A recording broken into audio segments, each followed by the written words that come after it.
Michel et Dimitri Joson, moi le père, mon fils. Nous sommes en polyculture élevage dans le centre de la France, dans l'Yonne, à 30 km au sud d'Auxerre, sur une exploitation d'environ 300 hectares, une partie élevage pour une soixantaine d'hectares et le reste en culture. Nous avons un élevage charolais. On est sur un troupeau de 55 mères en moyenne. L'an dernier, on a connu un gros problème de FCO, d'avortement sur notre élevage.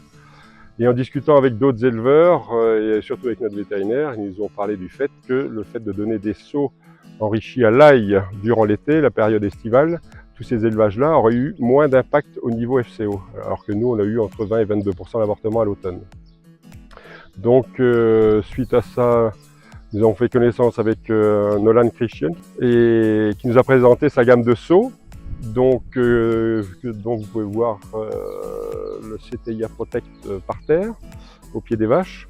On a essayé cette solution-là, évidemment additionnée du fait de vacciner nos bêtes contre la FCO, contre la MHE et ainsi de suite.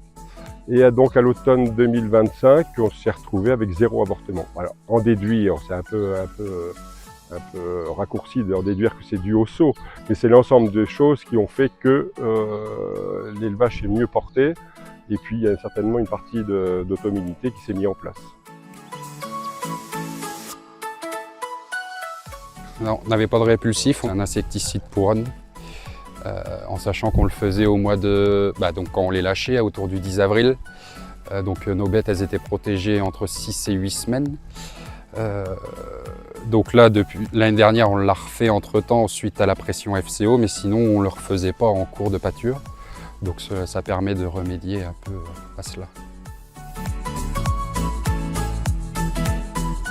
Pour l'instant, on reste sur ce principe-là. Donc on est sur le principe CTIA Protect avec de l'ail pour la pâture, pour lutter contre le parasitisme, et puis garder cet équilibre de ration en oligo l'hiver avec la spadéa humaine.